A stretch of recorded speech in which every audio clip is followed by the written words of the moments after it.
Welcome to the Wagging Tails podcast. This podcast is brought to you by Noble Canine behavioural specialists and dog trainers.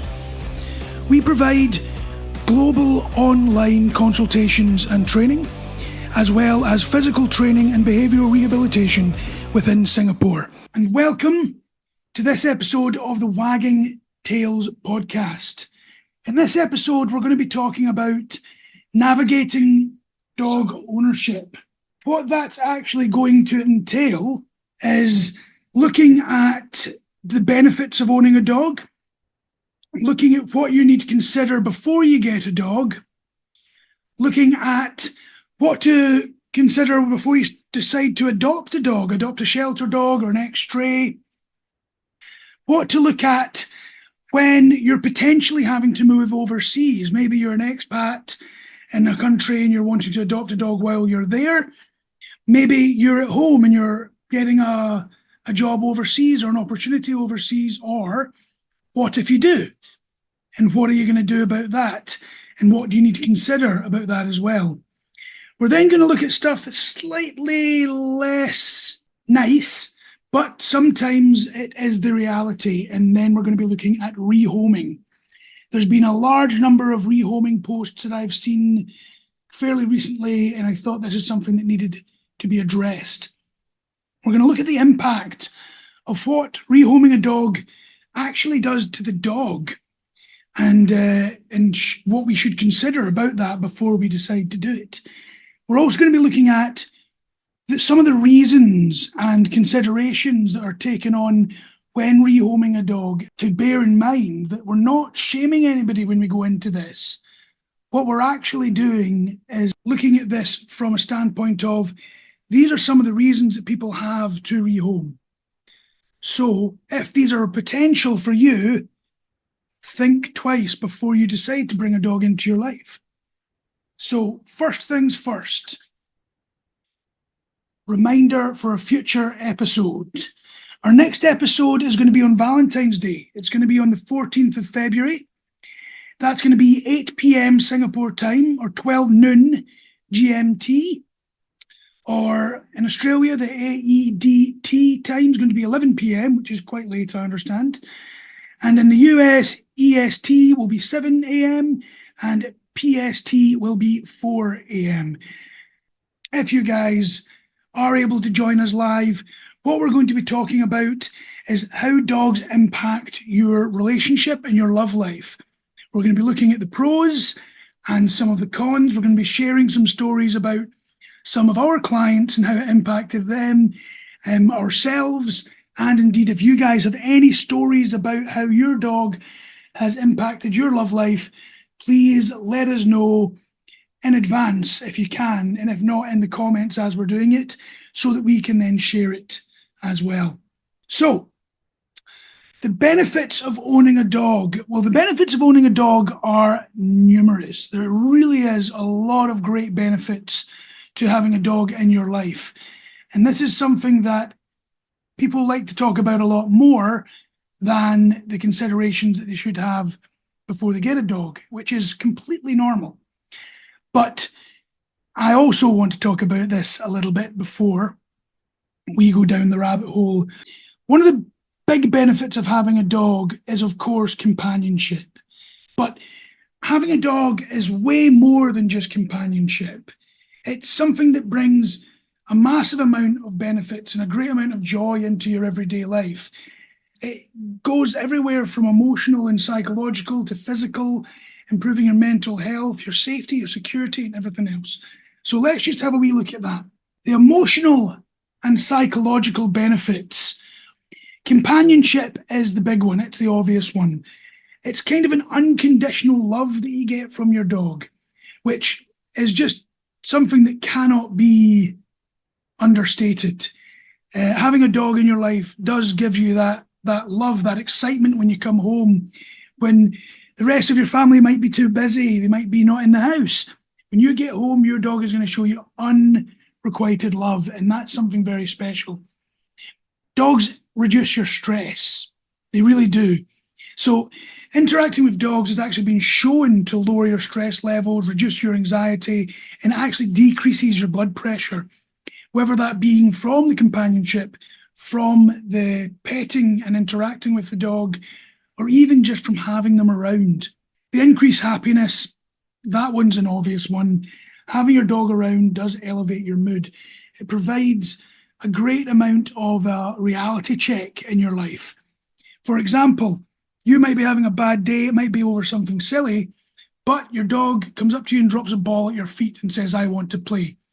That stuff is definitely going to increase your happiness.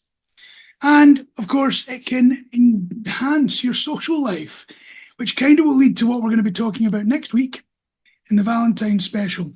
This is basically, you go down to the dog park, you go walking with your friends, you're maybe part of groups on social media that you wouldn't normally be part of if you didn't have a dog. All this stuff is your emotional and psychological benefits. Physical benefits, they encourage you to go outdoors. A lot of people would just stay inside, gaming, watching TV, not doing very much at all. Your dog encourages you to get out in nature, to get outside, to explore a little bit. It encourages exercise. When you need to go and walk your dog, you need to go and play with your dog, because that's part of their physical and mental enrichment. It actually improves your overall health. And believe it or not, it actually improves your immune system to have dogs in the house. It's been shown through numerous studies that the exposure to pet dander from a young age can help develop a stronger immune system in children and reduces the risk of allergies and asthma. There's also, which is a little bit creepy, this one, but there's also an enzyme that's found in dog saliva, which actually helps complete our immune system, which was once complete when we were living a little bit more naturally, but now that we're in a more cleanly city state, that tends to go away. So these are the physical health benefits that they get. You also have a more sense of purpose. You've got therapeutic effects. You've got cognitive development in children. Now, children growing up with dogs actually show improved empathy, compassion, and social skills because of their interaction with their dogs from a very young age. This does come a lot from the sense of purpose of having to care for the dog, having that responsibility, having to understand what that dog requires. But it also gives the kids and the adults self-esteem and self-worth because there's somebody relying on you. Your dog relies on you 100%. Then you've got the obvious ones of safety and security. Dogs provide a sense of security, whether you're out walking with them at night or whether they are in your home. It's something that people have used with dogs for tens of thousands of years. If you see one of our recent articles, we actually touch on that. It was the safety and security which actually brought dogs into our human lives. Now, this doesn't mean that your Chihuahua is going to be able to fight off an intruder, but they'll certainly let you know there's a potential intruder. So it doesn't matter what size or what breed of dog, you have that sense of safety and security from them. Your lifestyle and your personal growth is also strongly impacted. That routine and structure that's required for a dog to strive also gives you routine and structure. It helps your learning and your growth. At times when we become adults, we stop learning, but when you've got a dog, you should, at the very least, be continuously learning about dogs, continuously trying to improve your dog's life, and it helps massively with your responsibility, your patience, and your empathy levels, not just to the dog, but to everybody else as well. Effectively, having a dog does enhance your quality of life. And that's some of the reasons, not all, that people want to have dogs in their life. So now we've got to look at the more serious impact here of what to think about before you get a dog. And that comes from everything from whether you're looking to buy, adopt, take over from a friend. You've got to make sure that you've considered all of these points, okay? And even if you've got a dog, take a look at these points and see, is there anywhere that you can improve to help your dog have a better lifestyle. This leads us on to your lifestyle compatibility. Take a look at your daily routine and determine if a dog fits into your lifestyle.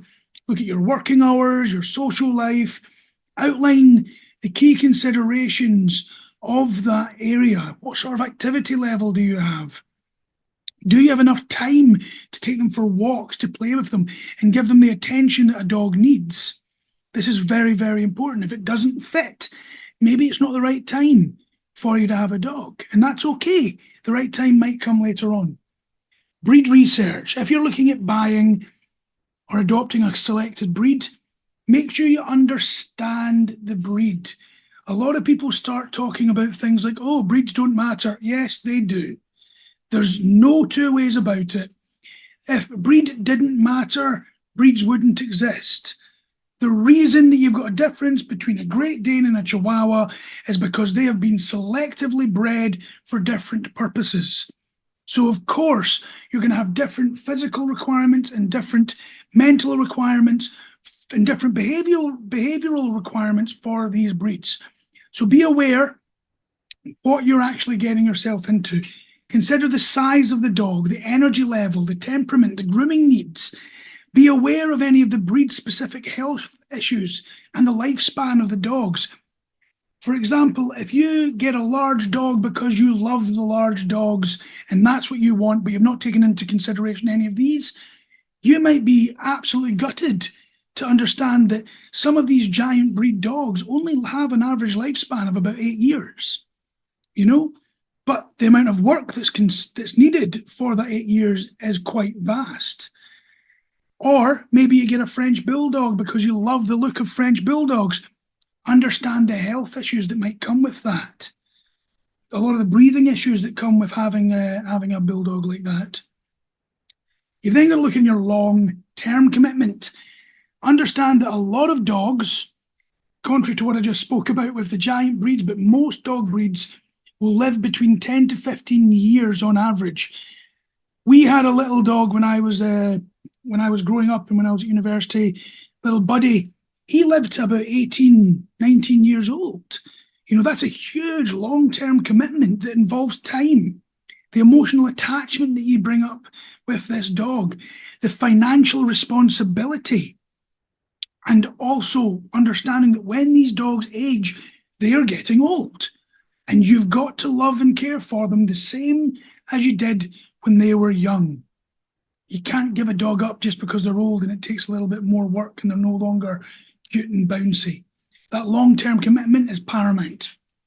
That financial responsibility that I touched on, super important. I know this might sound harsh to some people, but quite frankly, if you can't afford the cost of food, veterinary care, insurance, vaccinations, spaying, neutering, the potential for emergency health situations, grooming, professional training, if you can't afford that, if you can't budget for that cost of all of that stuff, plus beds, potential crates, collars, leashes, toys, all of that stuff, it's not the right time for you to get a dog.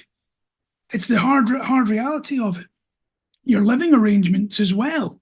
Do you have the space to have a dog? Is your house big enough? Is it suitable for the breed of dog that you're thinking of getting?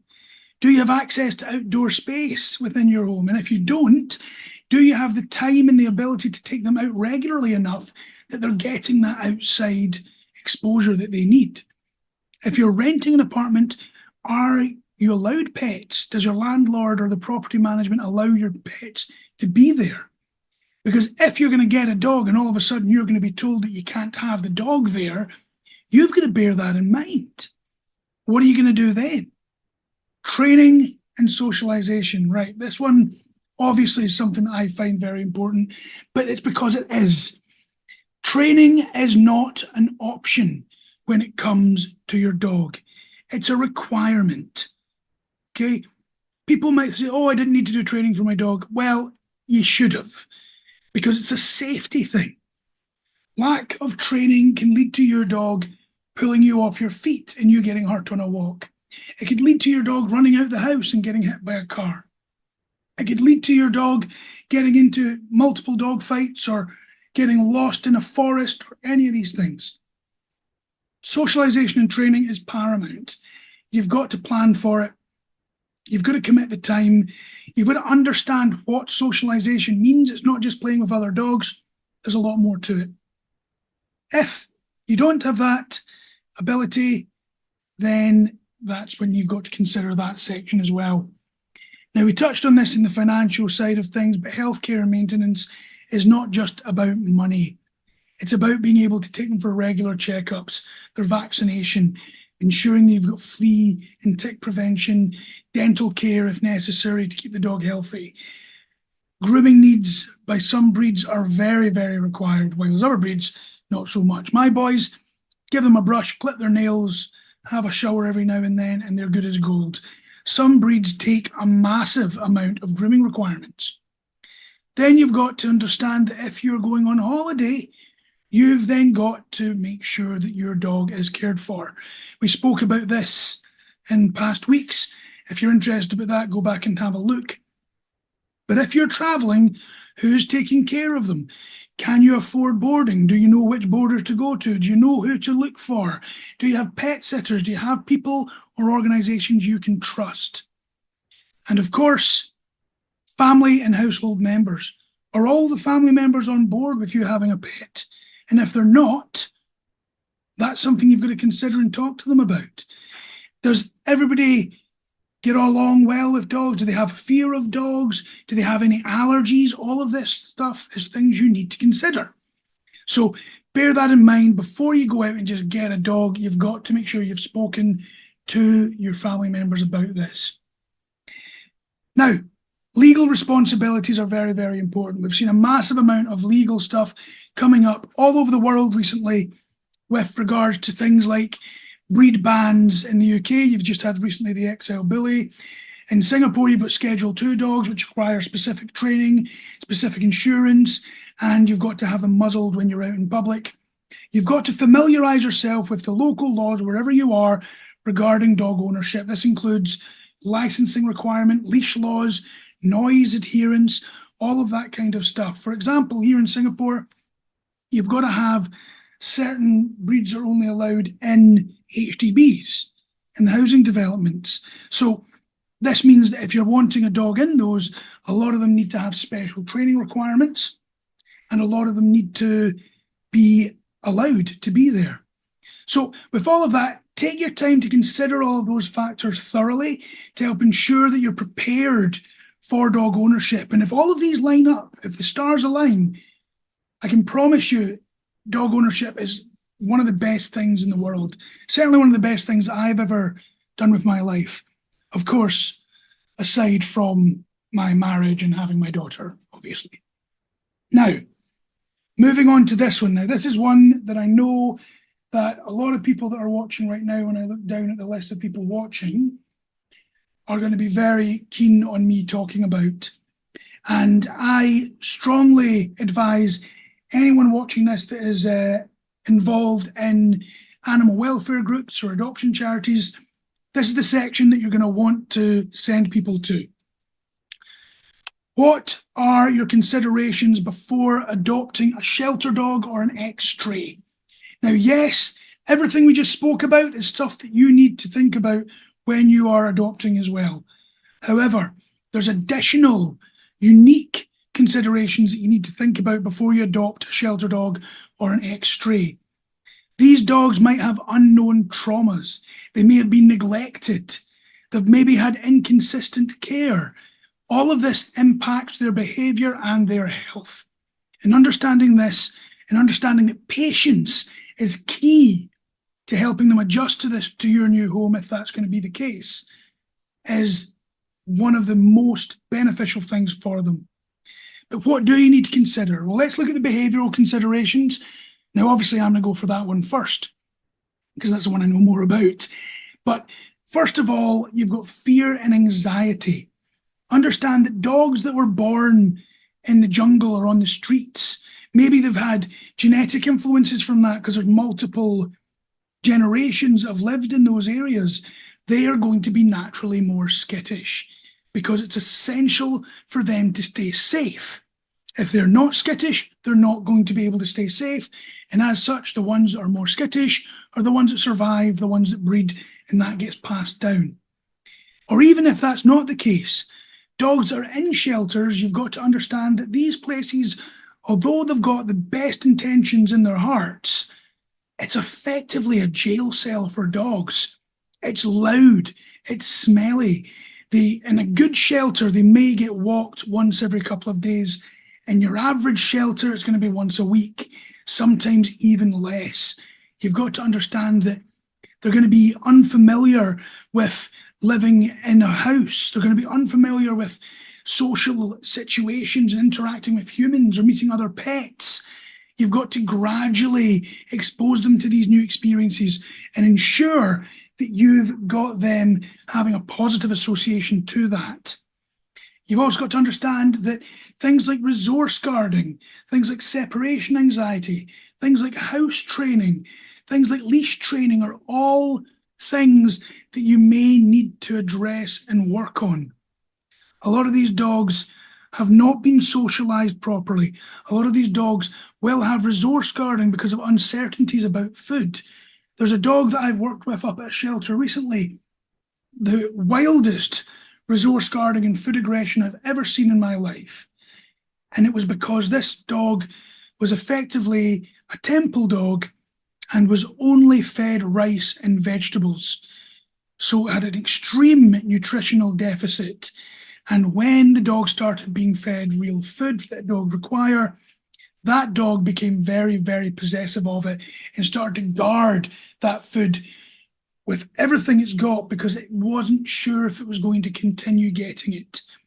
And that, quite simply, is an extreme version of what can happen with these dogs.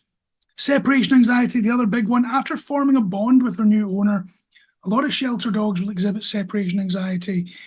This can be tackled by establishing a routine from day one, using effective boundary and threshold training so that it reduces the dog's anxiety and understands that they can have independence. House training should be an obvious one. Ex-strays and shelter dogs, of course they're not going to have been house trained because they've never lived in a house.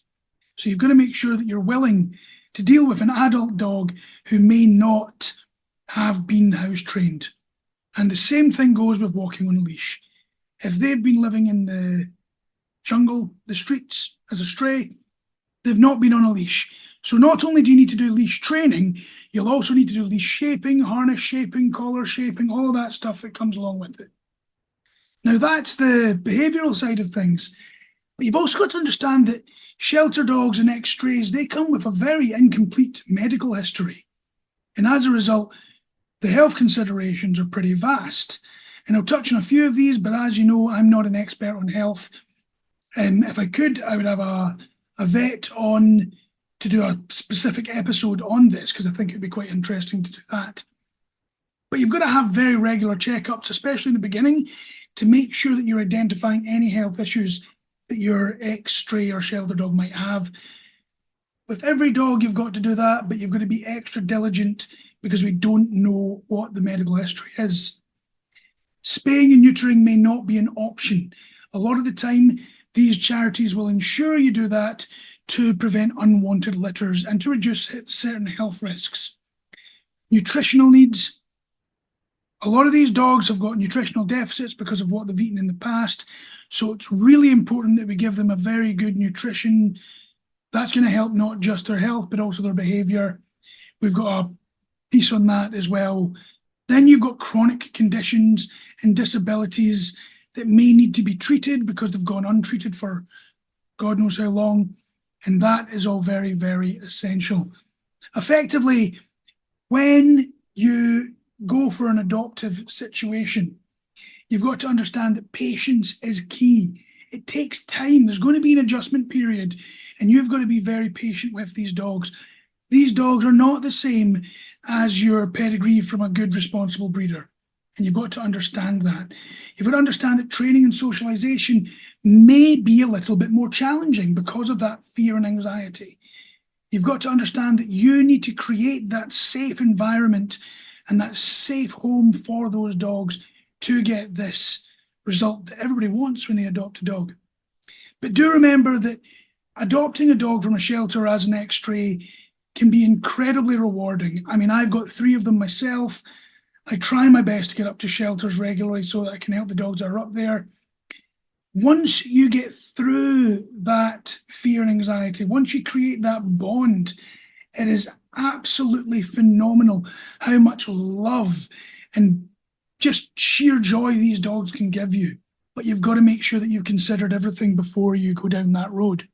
Now, then we go down this potentially moving overseas. But this one goes out a lot to expats that adopt dogs or get dogs while they're living overseas. And of course, people living at home who may get the opportunity to go and move overseas for work or for whatever reason. You've got to make sure that you've considered this before you get your dog. Some people have got no intention of doing this, and that's absolutely fine. But if there's even that sliver of potential, you've got to bear that in mind. First things first, will you bring your dog with you? Understand that your dog is going to create a solid bond with you. Whether you're nice to that dog or not, that dog is going to give you unrequited love. So if you leave your dog behind, that is going to have a massive impact on that dog. You've also got to bear in mind that some countries have very strict quarantine laws, and that might be very stressful for your pets and owners alike. So if you're potentially going to a country like that, bear that in mind. Do you want to get a dog knowing that you might need to have your dog in quarantine for 3 to 6 months, depending on the country? These are the sort of things that you've got to think about. Which leads on to understanding the import and quarantine regulations. If you are potentially moving back home, for example, let's say, for example, you're an expat in Singapore, you're going to be moving back to Australia or to the UK. What is the pet import regulations of the country that you're potentially moving to? And what's the import regulations of the country that you're in? Because sometimes you might go overseas for work and then decide you want to move back. Well, you can't take your pet over there and abandon them in a different country. That's just unfair. So understand the regulations and the quarantine and what you need to do to get your dog over to wherever you're going. International travel with pets has a lot of logistics to it. To get an agency involved so that you can do this effectively. International pet travel is needing insurances. You've got airlines that you might need to take into consideration. Some airlines don't take certain breeds. Some airlines have got certain size requirements. You might have different crate requirements and different fees, all included within that international travel. Climate and environmental adjustments are another big one. If you are currently living somewhere like Canada and you have got an Alaskan Malamute, you might need to think twice before you move to the tropics, because that dog's not going to do well in the tropics. Likewise, if you're living in a warm country and your dog's very acclimatized to that, you've got to take that into consideration when you move somewhere else. Can your dog adapt to that climate? And if so, what do you need to do to get them there? Because some breeds do struggle with extreme heat or extreme cold. Consider the availability of nature. Is your dog going to be able to get the exercise, the exposure, and the play they need? Take into consideration how busy a place is. So one thing that I've noticed is border collies that live in the countryside and get enough stimulation, maybe they even get to work, or maybe they get to do sport, those dogs are absolutely phenomenal. But many, not all, because some owners are very, very good at this, but many border collies that live in city areas have massive behavioural issues. And that's because it's so much tougher to get that dog what it needs in those areas, in those environments. So, for example, if you've got a husky, can you ensure that that dog is going to get enough exercise that is required by the breed? And if you're moving somewhere that you can't do that, maybe look at somewhere else to move to. Or if you've not got the dog yet, consider a different breed. All of this stuff is really important. Wherever you're moving to, what's the access to veterinary care? What's the housing considerations that you might have? What's the cultural attitudes towards dogs? Some countries have got a very different sort of thinking towards dogs than others. For example, Scotland, where I'm from, in a lot of hotels, you can just take your dog in, restaurants, bars, shopping malls. You can take your dog a lot of different places. Your dog's allowed off leash as long as it's well behaved. There's no issues there at all. But in other areas, that's not the case. Singapore, for example, your dog must be on leash at all times unless it's in a designated area. Different cultures have got different sort of pet-friendly restrictions, if you will. There's certain cultures that believe that they shouldn't be allowed to touch dogs, or dogs are not very nice animals, or they're dirty animals. You've got to understand this and make sure that there may be restrictions that you're not used to when you're taking that dog overseas. So all of this needs to be considered before you go. Legal requirements, registration requirements, emergency planning. What if you've got a sudden move or you suddenly need to get out of that country? Have you got that under control? Do you have that planned out? Do you have enough finances to need to do that? Is there an increase in cost with having your pet overseas, wherever you're going? All of these factors are huge, and you've got to take all of that in consideration before you decide to get a dog and then move overseas. Now, this side of things is slightly less fun, but it's incredibly important. Rehoming. This is not done to demonize or target or make anybody feel bad about what they've had to do in the past, or maybe they may need to do it in the future. But you've got to understand that rehoming a dog is not something that should be taken lightly. In fact, it's akin to rehoming a child, in my opinion. Now, dogs form an incredibly strong bond with their families, and they can be impacted hugely by being rehomed, even if you're rehoming them into a good home. Dogs can experience extreme anxiety and stress due to a sudden change in their environment or a loss of their family members. Now, this is actually the same if they lose a family member through death or if they lose a family member from being given up. They get confused, there's uncertainty, the sudden disappearance of their family, introduction to a different area. All of the uncertain behaviour can create not just anxiety and stress, but also separation anxiety and other behavioural issues that might crop up from that. Dogs can show signs of depression when they're separated from their original families. And this can manifest into a lack of interest in food or play. It can have really low energy. It can change their appetite completely.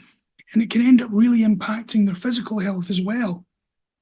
Stress-related health issues are no joke as well. So, like humans, if there's prolonged durations of stress, it weakens the immune system and makes them more susceptible to illness and infections. And all of this stuff can massively impact their behaviour. So a dog that was once very social and happy and go-lucky can be rehomed, and they may end up with more reactivity, with increased barking, chewing. They might lose house training. They might end up having stress-related soiling in the house.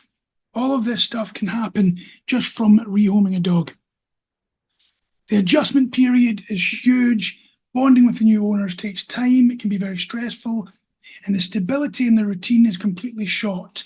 So all of this stuff is very important to understand before you rehome a dog.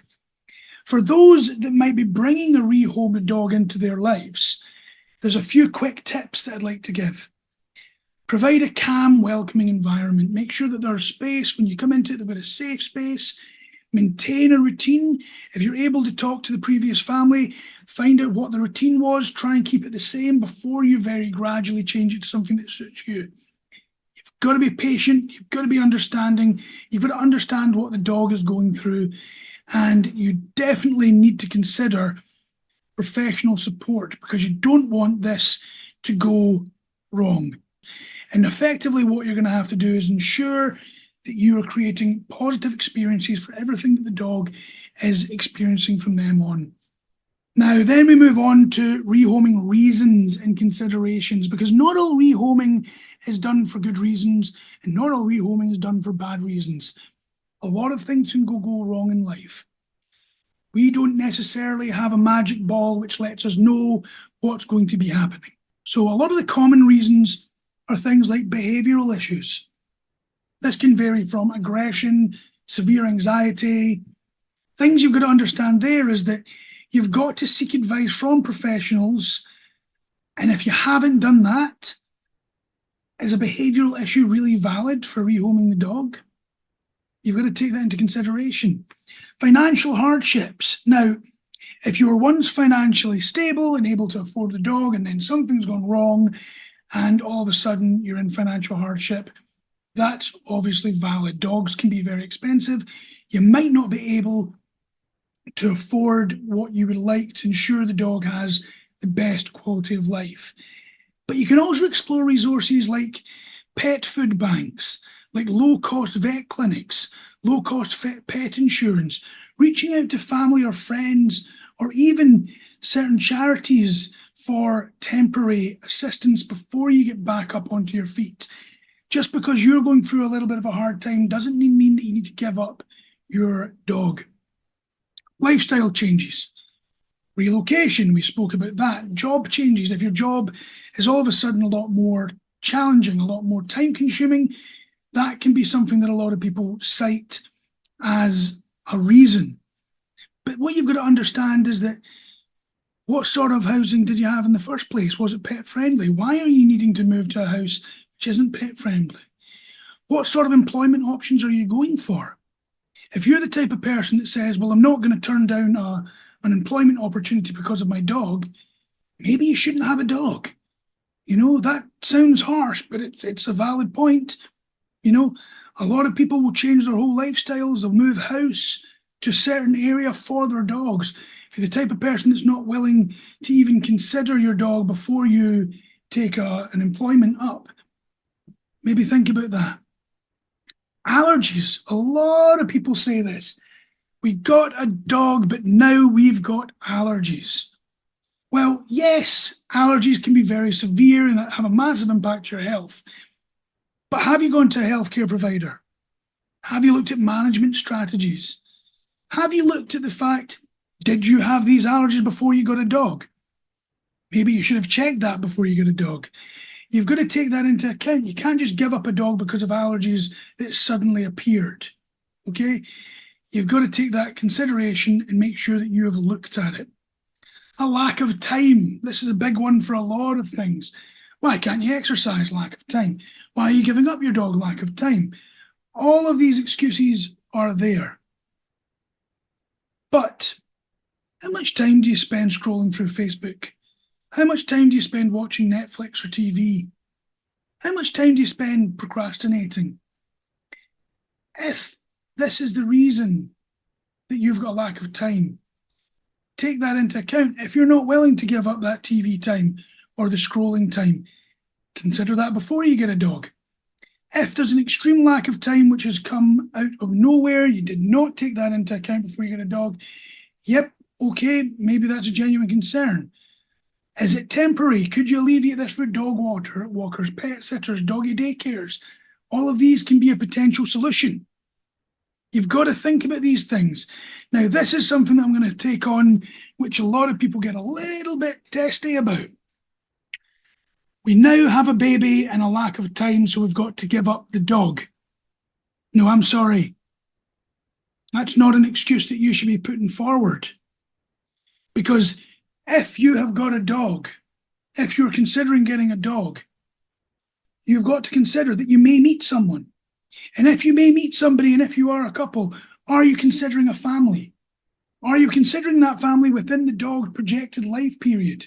And if so, that's something that you should have thought about.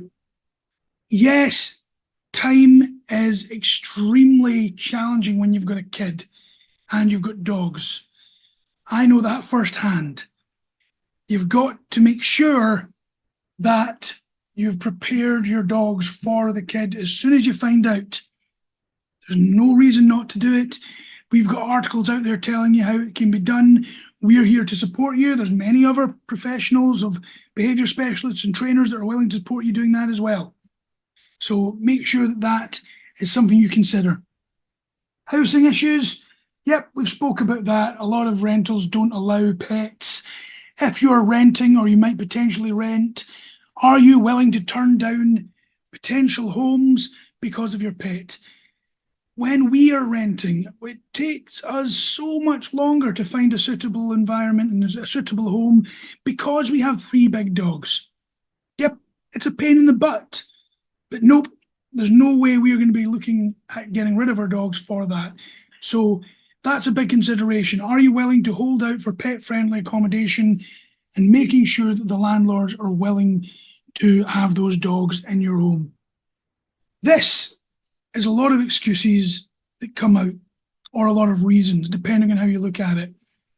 Not all of these are something that you're demonizing. Some of these are valid, but a lot of the time they're not valid. So take that into consideration.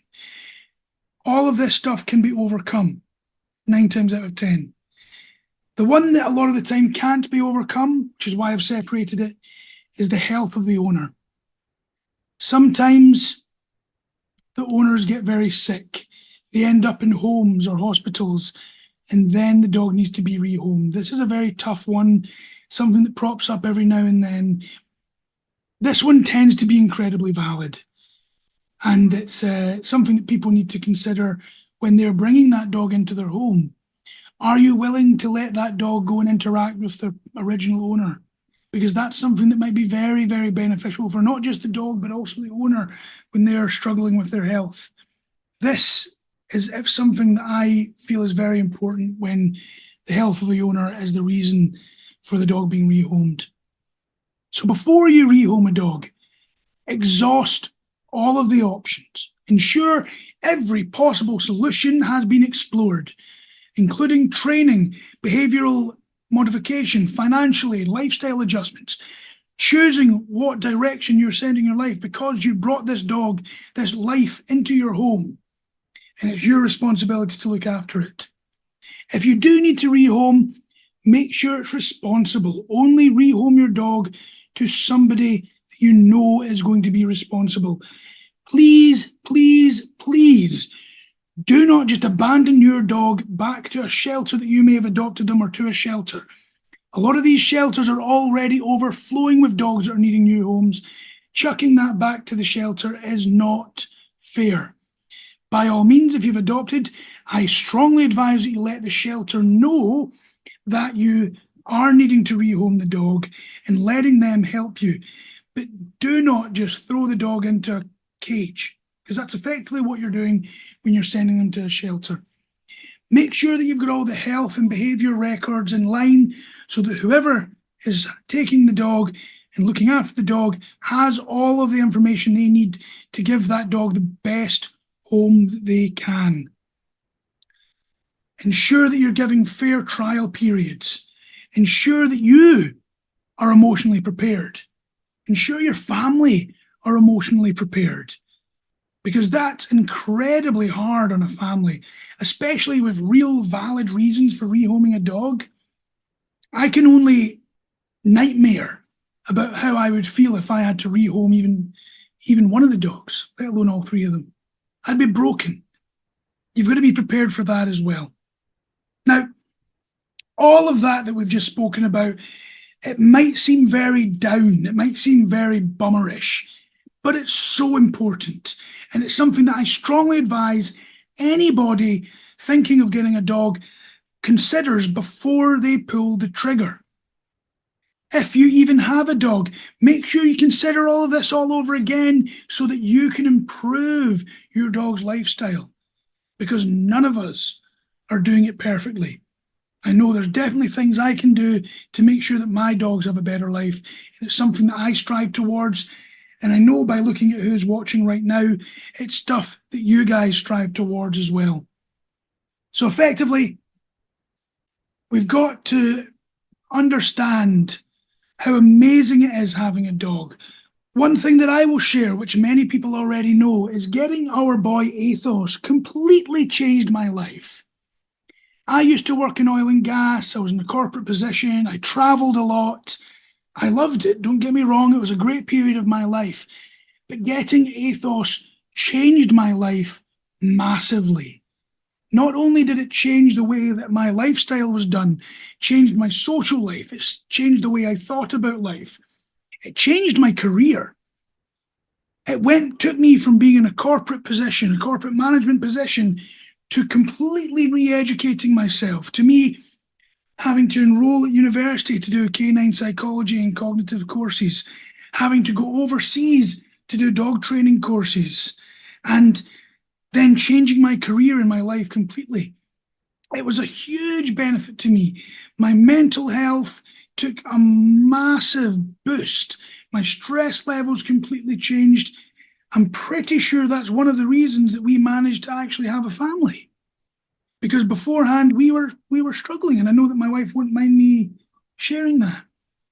And with those stress levels dropping down, it really helped. All of this stuff is a huge benefit that having a dog in my life had. And I'm sure that many of you out there watching and listening have also got similar stories. So please share them with everybody. If you want, post a video into the Noble Canine Facebook page. I'm sure people would love to see that. Share it in the comments here on this post and we'll share it next time. This stuff is incredibly important for people to understand the benefits as well.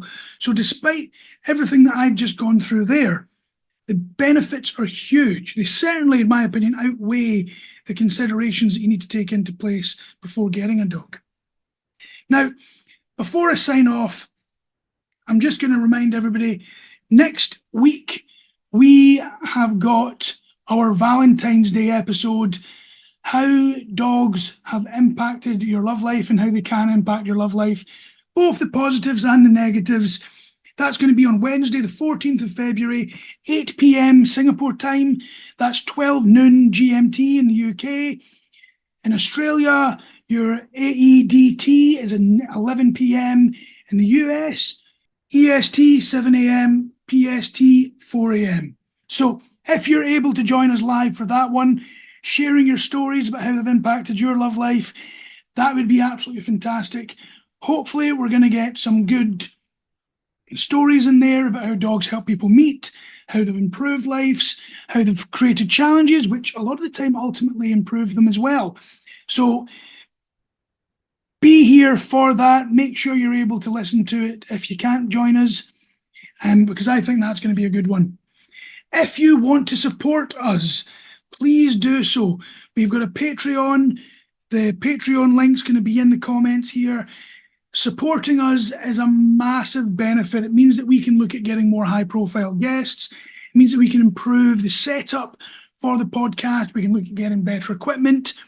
Although the microphone I've got is actually a pretty good one. It's my voice that makes it tougher. And all of that stuff is super beneficial for us, and we greatly appreciate everyone that supports us. And for anybody out there that may need behavioral support, maybe you've just got a dog, maybe you've just adopted a dog and you're needing some professional help, we are offering a 10% discount for both in-person or online initial consultations. You can book that on the Noble Canine website, and the discount code to get that 10% is Wagging Dog. So in all capitals, WAGGING DOG, and you'll get a 10% discount on that initial consultation, whether that be in person or online. Thank you all that were watching this live. Thanks all of you for supporting the podcast by listening. What I would ask is, if you're watching this on Facebook, hit that like button. If you're really keen, hit that share button. It makes it so much better for us to be able to share all of this information for everybody else. If you're watching this or listening to this as a podcast, hit that like. Please give us a rating. It helps us grow. It helps us climb in the charts, and it means that more people can get all of the information that they need so that they can improve their dog's life and know exactly what they're getting themselves into. And with that said, guys, I will leave it there. Thanks again, and we will hopefully see you next week. Cheers.